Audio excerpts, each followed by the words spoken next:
Hi and welcome back everyone.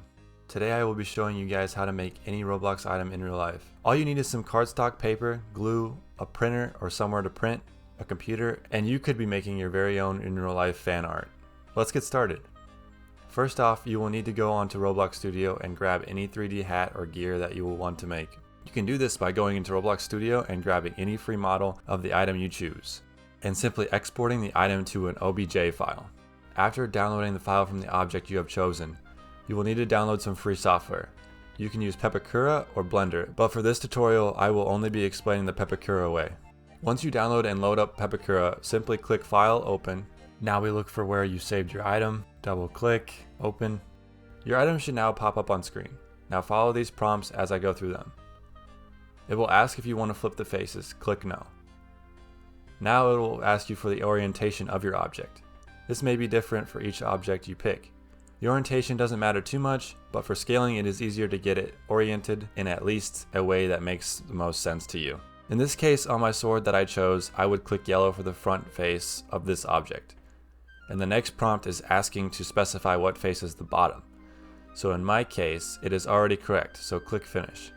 If your object is still not oriented here, you will have to select one of the colors to make sure it's correct. Again, click OK after it lets you know how many edges were merged.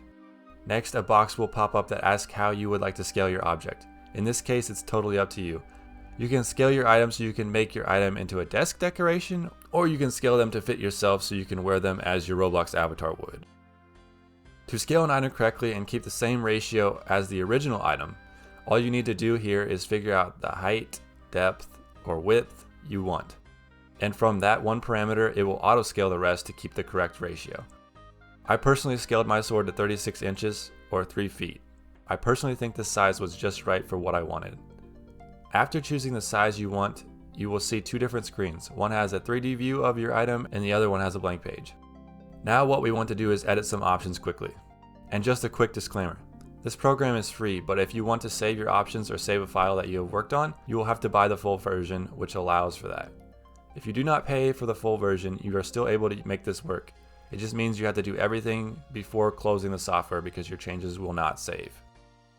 Now on to the option changes. First we need to edit the size of the paper that we will be printing to. So click your settings, go to print and paper. This is where you will need to know what type of paper you will be printing on.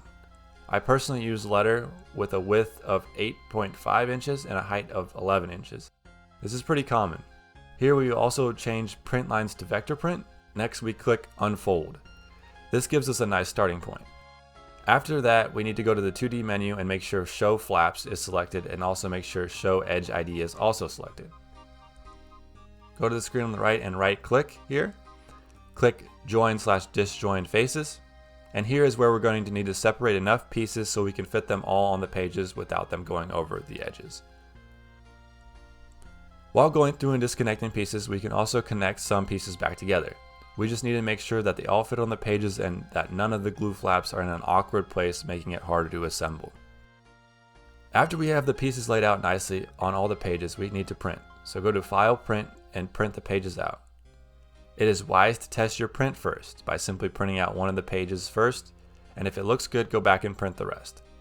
You will need to load your printer with cardstock paper. Regular paper will be too thin and will not work. I recommend using 65-pound cardstock paper. Once we have everything printed out, we will need to start cutting all the pieces out. Take your time here and have an adult help you if you're younger, as this takes a lot of time and patience, and can be dangerous if you don't pay enough attention when you're cutting these out. Make sure to cut around the glue flaps, and do not cut them off, or you will have to reprint what you cut through. You can probably use a ruler or some sort of straight edge to cut a straighter line, which really helps with the seams, but I usually eyeball it, but expect less quality if you go too fast here on the cuts. Once everything is cut out, we will need to start folding. There are two different types of folds, an inwards and outwards fold. The dotted and dashed lines indicate that you need to fold towards yourself, and the single dashed lines indicate fold outwards. I like to pre-fold everything just a little bit to give it a slight form to each piece, and once we start gluing things together, you will notice how you will have to complete each fold just a little more. Alternatively, you can change an option in the settings of Pepakura to look at each exact angle you should be folding each piece, but this is unnecessary. A quick tip on folding glue flaps. You can use the blade to score the paper, which is slightly grazing the paper with the blade to create just a slight cut on the paper. This does not cut through the paper, but allows for a sharper fold line and better overall seams.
After you have pre-folded everything, we need to start gluing.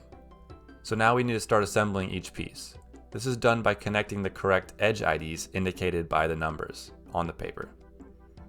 Make sure to align these numbers as closely as you can, or your 3D object will not turn out right, and you may have issues connecting all the pieces. When gluing, be sure to only use small amounts of super glue, as if you use too much, it will not dry correctly and you will have a mess. An important thing to remember when assembling and gluing everything together is that your hands can only fit in certain areas, which means be sure to calculate what you have to glue together still, before gluing something that will end up getting in the way of gluing another piece. The best way I have found is working your way from the middle to end or top to bottom. This will take time and practice, a little trial and error, but if you mess up a piece, you can simply reprint it and try it again. One thing I have learned is definitely don't give up. If you're struggling, post a comment with your questions or what you have been having issues with, and I will try to help out as best I can. And remember guys, making these takes hours and hours, so be patient and take your time. Don't get too frustrated. You can always set it down and come back later and try it again. Thank you all so much for watching. Be on the lookout for much more new content in the near future. Peace.